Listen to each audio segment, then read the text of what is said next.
নারীদের মা হওয়া নিয়ে অনেকের মনে ভয় কাজ করে, এটার আসলে বাস্তবতা কি? মানে এগ যেটা বড় হচ্ছে বাট সেটা কিন্তু ফুটছে না। মেলের জন্য যে ইনফার্টিলিটির জন্য দায়ী সেটা হচ্ছে স্পার্মের কাউন্টটা কমে যাওয়া। টেস্ট করলেই বুঝতে পারি জি। ওনার কি আইওআই লাগবে না টেস্ট টিউব বেবি লাগবে। এক্ষেত্রে কিন্তু বারবার প্রেগনেন্সি লস হয়।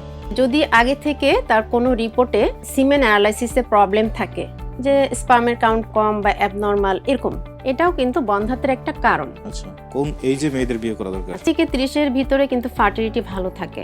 এই সময় যদি বাচ্চাটা নিয়ে নেওয়া হয় বা বিয়ে করা হয় সেটা বেটার হবে। ছেলেদের কি কোনো এরকম ধরাবাধা নিয়ম আছে ছেলেদের বয়সে? হচ্ছে সাধারণত 40-এর পরে গেলে স্পার্মের কাউন্ট কোয়ালিটি কমতে থাকে। অনেকের বারবার গর্ভপাত হয়। আমার কাছে একজন পেশেন্ট আছেন, 10টা বাচ্চা নষ্ট হওয়ার পরে 11 নম্বর বাচ্চা আমার কাছে কনসিভ করেছে এবং আমার কাছে ডেলিভারি হয়েছে। প্রিয় দর্শক, আজকে আমরা আলোচনা করব সন্তান না হলে কি করবেন। এই বিষয়ে নিয়ে আজকে আলোচনা শুরু করছি নিউজ 24 এর নিয়মিত আয়োজন হেলথ এন্ড ফিটনেস।